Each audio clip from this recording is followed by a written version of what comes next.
കാറ്റത്തെ കിളിക്കൂടിലെ അടിപൊളി എപ്പിസോഡിലേക്ക് എല്ലാവർക്കും സ്വാഗതം. അങ്ങനെ നമ്മളെ കല്യാണത്തിൻ്റെ തലേ ദിവസമാണെങ്കിൽ സുനിതയാണെങ്കിൽ നമ്മളെ സുഭാഷിൻ്റെ വീട്ടിൽ വന്നിട്ടുണ്ട് കേട്ടോ. അങ്ങനെ നമ്മളെ ഭാസ്കരനാണെങ്കിൽ നമ്മളെ സുനന്ദ ഒരുപാട് വഴക്കൊക്കെ പറയുന്നുണ്ട് കേട്ടോ. അപ്പോഴത്തേക്കാണെങ്കിൽ നമ്മളെ സുനന്ദ പറയുന്നുണ്ട്, ഇല്ല ഭാസ്കരൻ മാമ എന്നെ വിശ്വസിക്കും, ഞാൻ പോകത്തില്ല, ഞാൻ അവരാരും അറിയാതെ ഞാൻ വീട്ടിൽ നിന്ന് ഇറങ്ങി വന്നതെന്നൊക്കെ പറയുന്നുണ്ട്. അവരാരും ഇനി എന്നെ അന്വേഷിക്കത്തില്ല, കാര്യം വെച്ചാൽ അവരിന് രാവിലെ അവർ എന്നെ തിരക്കത്തുള്ളൂ, അപ്പോഴേ അവരറിയത്തുള്ളൂ ഞാൻ അവിടെ ഇല്ല എന്നുള്ള കാര്യം എന്നൊക്കെ പറയുന്നുണ്ട് കേട്ടോ. അങ്ങനെ എന്നെ വിശ്വസിക്കുന്നൊക്കെ പറഞ്ഞ് നമ്മളെ സുനന്ദയാണെങ്കിൽ ഭയങ്കര കരച്ചിലൊക്കെ കരയുന്നുണ്ട്. അങ്ങനെ നമ്മളെ സുനന്ദയാണെങ്കിൽ നമ്മളെ സുഭാഷിൻ്റെ കാലിൽ കെട്ടി പിടിച്ചൊക്കെ കിടന്ന് കരയുന്നുണ്ട് കേട്ടോ. എന്നെ കൈവിടില്ലെന്നൊക്കെ പറഞ്ഞിട്ടാണെങ്കിൽ നമ്മൾ സുഭാഷിൻ്റെ കാലിൽ കിടന്ന് ഭയങ്കര കരച്ചിലൊക്കെ കരയുന്നുണ്ട് കേട്ടോ. ആ സമയത്താണെങ്കിൽ നമ്മൾ സുഭാഷ് ആണെങ്കിൽ സുനന്ദയെ പിടിച്ചൊക്കെ എഴുന്നേൽപ്പിക്കുകയൊക്കെ ചെയ്യുന്നുണ്ട്. ആ സമയത്ത് നമ്മൾ സുനന്ദ പറയുന്നുണ്ട്, എനിക്ക് സുഭാഷ് ഏട്ടൻ്റെ കൂടെ അല്ലാതെ എനിക്ക് ജീവിക്കാൻ പറ്റത്തില്ല, എന്നെ വിശ്വസിക്കുക, ഞാൻ എന്നെ തിരിച്ച് വീട്ടിലേക്ക് അയക്കരുതെന്നൊക്കെ പറഞ്ഞ് ഭയങ്കര കരച്ചിലൊക്കെ കരയുന്നുണ്ട് കേട്ടോ. അപ്പോഴത്തേക്ക് പ്ലീസ് എന്നൊക്കെ പറയുന്നുണ്ട് കേട്ടോ. ആ സമയത്താണെങ്കിൽ നമ്മൾ സുധീഷാണെങ്കിൽ ചോദിക്കുന്നുണ്ട്, നിന്നെ വിശ്വസിക്കാൻ പറ്റുമോ, പിന്നെ അമ്മാവനും അമ്മായിയൊക്കെ വന്ന് എന്തെങ്കിലും സീനോ കാര്യങ്ങളോ ഉണ്ടാക്കി കഴിഞ്ഞാൽ നീ തിരിച്ച് അവരെ കൂടെ പോകുമോ എന്നൊക്കെ നമ്മൾ സുധീഷാണെങ്കിൽ ചോദിക്കുന്നുണ്ട്. ആ സമയത്ത് നമ്മൾ പിന്നെ സുനന്ദ പറയുന്നുണ്ടില്ല, എന്നെ വിശ്വസിക്കും, ഞാൻ ആര് വന്ന് വിളിച്ചാലും ഞാൻ പോകത്തില്ല, എനിക്ക് സുഭാഷ് ചേട്ടൻ്റെ കൂടെ അല്ലാതെ എനിക്ക് ജീവിക്കാൻ കഴിയത്തില്ല എന്നൊക്കെ പറഞ്ഞിട്ട് ഇങ്ങനെ പറഞ്ഞത് തന്നെ വീണ്ടും വീണ്ടും പറഞ്ഞുകൊണ്ടിരിക്കും. അങ്ങനെ നമ്മളെ ഭാസ്കരനാണെങ്കിൽ ആ സമയത്ത് നമ്മൾ സുനന്ദയുടെ അടുത്ത് ചോദിക്കുന്നുണ്ട്, നീ എന്താണ് ഇങ്ങനെ മരണ വീട്ടിലിരുന്ന് കരയും നടക്ക് നെഞ്ചത്തടിച്ച് കരഞ്ഞുകൊണ്ടിരിക്കുന്നത്, ഇതിപ്പോൾ കുടിച്ചത് നീയാണോ ഞാനാണോ എന്നൊക്കെ ചോദിക്കുന്നുണ്ട് കേട്ടോ. ആ സമയത്ത് നമ്മൾ നിധി പറയുന്നുണ്ട്, അച്ഛാ പ്ലീസ് എന്നൊക്കെ പറയുന്നുണ്ട്. അങ്ങനെ പിന്നെ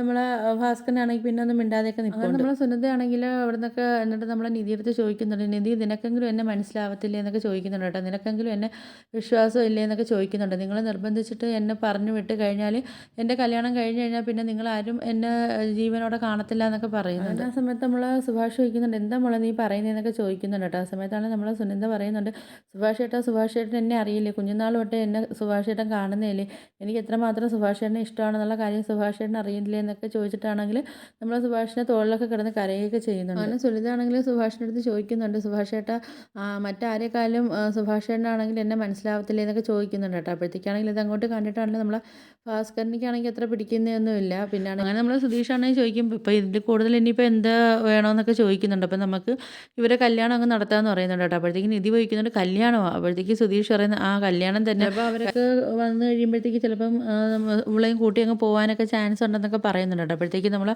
അച്ഛനാണെങ്കിൽ പറയുന്നുണ്ട്, എൻ്റെ ഒന്നും വിശ്വസിക്കാൻ പറ്റത്തില്ല എന്നൊക്കെ പറയുന്നുണ്ട്. ചിലപ്പോൾ അവർ വന്നു കഴിഞ്ഞാൽ ഇവളങ്ങ് പോകുമെന്നൊക്കെ പറയുന്നുണ്ട് കേട്ടോ. അപ്പോഴത്തേക്ക് നമ്മുടെ സുനന്ദയാണെങ്കിൽ നേരെ ഭാസ്കരൻ്റെ അടുത്ത് എന്നിട്ട് പറയുന്നുണ്ട്, ഭാസ്കരൻ മാമ എൻ്റെ അമ്മയുടെ കുടുംബം തന്നെയല്ലേ ഭാസ്കരൻ മാമയും, അപ്പോൾ ഭാസ്കരൻ മാമയെ വിശ്വസിക്കാൻ പറ്റുമെങ്കിൽ എന്നെയും വിശ്വസിക്കാൻ പറ്റുമെന്നൊക്കെ പറയുന്നുണ്ട്. അങ്ങനെ നമ്മളുള്ള പിന്നെ സുനന്ദയാണെങ്കിൽ ചെന്നിട്ടാണെങ്കിലും സുധി എടുത്ത് പറയുന്നുണ്ട്, സുധി എനിക്ക് കല്യാണത്തിന് സമ്മതമാണെന്നൊക്കെ പറയുന്നുണ്ട് കേട്ടോ. അപ്പോഴത്തേക്കും നമ്മൾ ഹരീഷും ചോദിക്കുന്നുണ്ട്, എന്തായാലും ഇത് വിശ്വസിക്കാൻ പറ്റുമല്ലോ, നീ പോകത്തില്ലെന്ന് പറയുന്ന ഉറപ്പ് തന്നെയല്ലേ എന്ന് ചോദിക്കുന്ന സമയത്താണെങ്കിൽ നമ്മുടെ സുനന്ദ പറയുന്നുണ്ട്, ആ അതെ ഉറപ്പ് തന്നെ എന്നൊക്കെ പറയുന്നുണ്ട്. ആ സമയത്ത് അവർ പറയുന്നുണ്ട്, അപ്പം എന്നാൽ നമുക്ക് കല്യാണം അങ്ങ് നടത്താമെന്ന് പറയുന്നുണ്ട് കേട്ടോ. അപ്പോഴത്തേക്കും നിധി പറഞ്ഞിട്ട് ഈ സമയത്ത് ഈ രാത്രിയിലോ എന്നൊക്കെ ചോദിക്കുന്നുണ്ട് കേട്ടോ. അപ്പോഴത്തേക്ക് അവർ പറയുന്നുണ്ട്, എന്തായാലും ഇത് മാറ്റി വയ്ക്കാൻ പറ്റത്തില്ല എന്നൊക്കെ പറയുന്നുണ്ട്. അപ്പോൾ ഭാസ്കരനാണെങ്കിൽ പറയുന്നുണ്ട്, അവൾ വന്നത് കല്യാണ വീട്ടിൽ നിന്ന്, അവളെ അവിടെ കണ്ടില്ലെങ്കിൽ ആദ്യം അവരെല്ലാവരും ഇളകി വരാൻ പോകുന്നത് ഇങ്ങോട്ടാണെന്നൊക്കെ പറയുന്നുണ്ട്.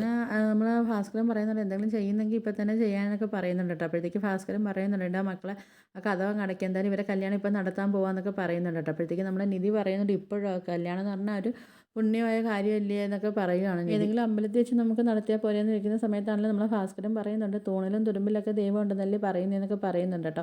അപ്പോൾ എന്തായാലും നമുക്ക് കല്യാണം ഇപ്പോൾ ഇവിടെ വെച്ച് നടത്താമെന്നങ്ങ് പറയുന്നുണ്ട് കേട്ടോ. അപ്പോഴത്തേക്ക് ഇവർ താലി നോക്കുമ്പോൾ താലി കാണുന്നില്ല. ആ സമയത്താണെങ്കിലും നമ്മളെ സുധിക്കാണെങ്കിൽ ഓർമ്മ വരാം, അന്ന് കല്യാണം മുടങ്ങിയ സമയത്താണെങ്കിലും സുഭാഷാണെങ്കിൽ സുധിയുടെ കയ്യിൽ താലി എടുത്ത് കൊടുത്തിട്ടുണ്ടായിരുന്നു. അപ്പോൾ ആ താലിയാണെങ്കിൽ നമ്മളെ സുധിയാണെങ്കിൽ എടുത്തുകൊണ്ട് വന്നിട്ട് പിന്നെ എല്ലാവരും കാണിക്കും. അപ്പോൾ എല്ലാവർക്കും ആണെങ്കിൽ സന്തോഷമാവുന്നുണ്ട് കേട്ടോ. പിന്നെ നമ്മളെ ഹരീഷും നികേഷും കൂടെ ആണെങ്കിൽ നമ്മൾ സുഭാഷാണെങ്കിൽ ഡ്രസ്സൊക്കെ മാറ്റി കൊടുക്കുന്നുണ്ട്. നമ്മൾ സുഭാഷാണെങ്കിലും ഒന്നും ഒന്നുമില്ല. അങ്ങനെ നമ്മളെ ഭാസ്കരനാണെങ്കിൽ നമ്മൾ സുനന്ദയുടെ അടുത്ത് പറയുന്നുണ്ട്, എന്തായാലും നാളത്തെ നേരം വിളക്കുന്ന സമയത്ത് നിൻ്റെ അച്ഛൻ്റെയും അമ്മയുടെയും നിൻ്റെ അമ്മാവൻ്റെയും എല്ലാ അസുഖങ്ങളൊക്കെ അങ്ങ് മാറുമെന്ന് പറയുന്നുണ്ട്. അവരുടെ അഹങ്കാരമൊക്കെ അങ്ങ് തീരും, അവർ നാണം കെട്ട് നിൽക്കുമെന്നൊക്കെ പറയുന്നുണ്ട്. അതെൻ്റെ രണ്ട് കണ്ണുകൊണ്ട് എനിക്ക് കാണണമെന്നൊക്കെ നമ്മൾ ഭാസ്കരനാണെങ്കിൽ പറയുന്നുണ്ട്. ഭൂതനയുടെ അഹങ്കാരം നാളത്തോടെ തീരുമെന്ന് പറയുന്നുണ്ട്. അപ്പോൾ അതെനിക്കൊന്ന് കാണണമെന്നൊക്കെ ആണെങ്കിൽ നമ്മൾ ഭാസ്കരനും പറയുന്നുണ്ട്. പിന്നെ നമ്മൾ സുനിതയാണെങ്കിൽ നമ്മളെ നിധിയാണെങ്കിൽ ഓരോന്നൊക്കെ പറഞ്ഞൊക്കെ സമാധാനപ്പെടുത്തുകയൊക്കെ ചെയ്യുന്നുണ്ട്. അപ്പോഴത്തേക്ക് സുനിത പറയുന്നുണ്ട്, അവിടെ എല്ലാവരും ഉറങ്ങിയെന്ന് ബോധ്യം വന്നതിന് ശേഷമാണ് ഞാൻ ഇങ്ങോട്ട് വന്നത്, പക്ഷേ ഇനി അവരാരെങ്കിലും എഴുന്നേറ്റ് എന്നെ നോക്കിക്കഴിഞ്ഞിട്ട് ഇങ്ങോട്ട് വന്നാൽ എന്നെ ഇവിടുന്ന് പറഞ്ഞു വിടരുതെന്നൊക്കെ പറയുന്നുണ്ട് നമ്മളെ സുനിത. ആ സമയത്ത് നമ്മൾ ശ്രുതി പറയുന്നുണ്ട്, ഇനിയിപ്പോൾ നിൻ്റെ അമ്മയൊക്കെ വന്ന് ഇവിടെ നിന്ന് കരയുകയൊക്കെ ചെയ്ത് കഴിഞ്ഞാൽ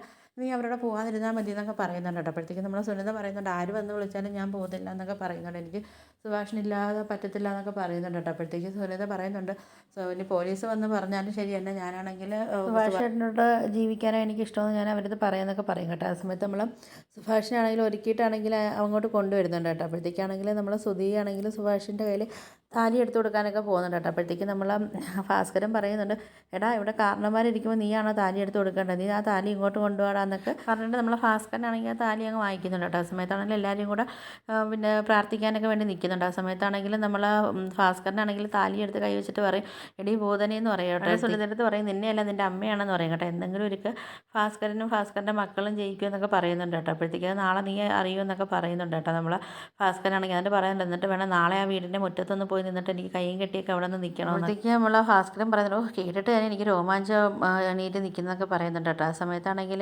നമ്മൾ ഭാസ്കരനാണെങ്കിൽ നമ്മളെ സുഭാഷിനടുത്ത് പറയുന്നുണ്ട്, മോനെ കെട്ടടാ താലി എന്നൊക്കെ പറയുന്നുണ്ട് കേട്ടോ. അപ്പോഴത്തേക്കും നമ്മളെ സുഭാഷാണെങ്കിൽ സുനിതയുടെ കഴുത്തിലൂടെ താലി കെട്ടാൻ വേണ്ടി നിൽക്കുന്ന സമയത്താണ് ഡോറ് ഭയങ്കരമായിട്ട് ചവിട്ടി തുറക്കുന്ന സൗണ്ട് കേൾക്കുന്നുണ്ട്. അപ്പോൾ നോക്കുമ്പോൾ നമ്മളെ സുനിതയുടെ അച്ഛനും അമ്മയും അങ്ങോട്ട് വരുന്നത്. സുനിതയുടെ അച്ഛനാണെങ്കിൽ ദേഷ്യത്തോടെ വന്നിട്ട് നമ്മളെ സുഭാഷിനെ അടിക്കാനൊക്കെ വരുന്നുണ്ട് കേട്ടോ. ആ സമയത്ത് നമ്മൾ സുധീഷാണെങ്കിൽ പിന്നെ സുനിതയുടെ അച്ഛൻ്റെ കൈയൊക്കെ പിടിച്ച് തള്ളുന്നതൊക്കെ ചെയ്യുന്നുണ്ട്. അപ്പോഴത്തേക്കും നമ്മൾ ഹരീഷാണെങ്കിലും പറയുന്നുണ്ട്, നിങ്ങളെന്താ വിചാരിച്ചാൽ ഞങ്ങൾ നിൽക്കുമ്പോൾ ഞങ്ങൾ ചേട്ടൻ്റെ ദേഹത്ത് നിങ്ങൾക്ക് തൊടാമെന്ന് വിചാരിച്ചതെന്ന് ചോദിച്ചിട്ട് നമ്മൾ ഹരീഷും ആണെങ്കിൽ പിടിച്ച് നമ്മുടെ സുനിതയുടെ അച്ഛനെ തള്ളയൊക്കെ ചെയ്യുന്നുണ്ട് കേട്ടോ. എന്നിട്ട് പറയുന്നുണ്ട്, ഇറങ്ങി പോടാന്നൊക്കെ പറയുന്നുണ്ട് വീട്ടിൽ നിന്ന്. അപ്പോൾ നമ്മൾ സുഭാഷാണെങ്കിൽ അവരുടെ അടുത്ത് പറയുന്നുണ്ട്, നിങ്ങൾ എന്താ ഈ കാണിക്കുന്നതെന്നൊക്കെ നമ്മൾ സുധീഷിൻ്റെ അടുത്തും ഹരീഷിൻ്റെ അടുത്തൊക്കെ ചോദിക്കുന്നുണ്ട് കേട്ടോ. അപ്പോഴത്തേക്കും നമ്മൾ നിധി അങ്ങോട്ടും ഇങ്ങോട്ടും വരുമ്പോൾ വഴക്കും കാര്യങ്ങളൊക്കെ ആവുന്നുണ്ട്. ആ സമയത്ത് നിധി പറയുന്നുണ്ട്, ഒന്ന് നിർത്തുമെന്നുണ്ടോ, നിങ്ങൾ എന്തിനീ കിടന്ന് ഇങ്ങനെ അടി കൂടുന്ന, സുനിതയാണെങ്കിൽ അവൾ ഇഷ്ടത്തിന് അവൾ ഇങ്ങോട്ട് ഇറങ്ങി വന്നതെന്നൊക്കെ പറയുന്നുണ്ട്. നിങ്ങളിങ്ങനെ പ്രശ്നം ഉണ്ടാക്കാതെ നമുക്ക് ഇരുന്ന് സംസാരിക്കാമെന്നൊക്കെ പറയുന്നുണ്ട്. അപ്പോഴത്തേക്കും നമ്മുടെ സുനിതയുടെ അമ്മ പറയുന്നുണ്ട്, സംസാരിക്കുമോ, നാളെ കല്യാണം നടക്കാനുള്ള പെണ്ണാണെന്നൊക്കെ പറയുന്നുണ്ട്. അവൾ ഇനി എന്തൊക്കെ പ്രശ്നം നടന്നാലും ഞങ്ങൾ അവളെ ഇനി ഇവിടുന്ന് കൊണ്ടുപോകും, ആരെയൊക്കെ കൊന്നിട്ടാണെങ്കിലും ശരിയല്ല, ഞങ്ങൾ അവളെ ഇവിടുന്ന് കൊണ്ടുപോകുന്നൊക്കെ പറയുന്നത്. സുനിത പറയുന്നുണ്ട്, ഇനി എന്തൊക്കെ പ്രശ്നങ്ങൾ നടന്നാലും ശരിയല്ല, ഞാൻ ഇവിടുന്ന് വരത്തില്ല, എനിക്കാണെങ്കിൽ സുഭാഷിൻ്റെ അടുത്തല്ലാതെ എനിക്ക് വേറെ അടുത്തും എനിക്ക് ജീവിക്കാൻ പറ്റത്തില്ല എന്നൊക്കെ പറയുന്നുണ്ട്. ഞാൻ പലവട്ടവും നിങ്ങൾക്ക് പറഞ്ഞ കാര്യമല്ലേ, എനിക്ക് വേറെ ഒരു കല്യാണത്തിന് എനിക്ക് സമ്മതമല്ല എന്നൊക്കെ പറഞ്ഞില്ലേ എന്നൊക്കെ ചോദിക്കുന്നുണ്ട്. അപ്പോൾ ഇതൊക്കെ കേൾക്കുന്ന സമയത്താണെങ്കിൽ നമ്മളെ ഭാസ്കരനാണെങ്കിൽ കൈയടിച്ചൊക്കെ ഭയങ്കര സന്തോഷമാവുന്നുണ്ട്. ഭാസ്കരൻ പറയുന്നുണ്ട്, ഇത്രയ്ക്ക് മനോഹരമായ ഒരു സംഭവം ഞാൻ ഇതൊരിക്കലും ഞാൻ കണ്ടിട്ടില്ല എന്നൊക്കെ പറയുന്നുണ്ട് കേട്ടോ. അപ്പോൾ നിങ്ങൾക്കിത് വേണോടാ എന്നൊക്കെ പറയുന്ന സമയത്താണെങ്കിൽ നമ്മൾ സുനിതയുടെ അച്ഛൻ ചോദിക്കുന്നുണ്ടോ, അപ്പോൾ ഇതൊക്കെ നിൻ്റെ പ്ലാനിങ് ആണോ എന്നൊക്കെ ചോദിക്കും. ആ സമയത്ത് ഭാസ്കരനാണെങ്കിൽ പറയുന്നുണ്ട്, നീ ഇവിടെ എല്ലാം പറഞ്ഞു നടക്കുന്നില്ല, ഇത്രയ്ക്ക് മോശമായൊരു വീടാണ് എൻ്റെ വീടെന്ന്,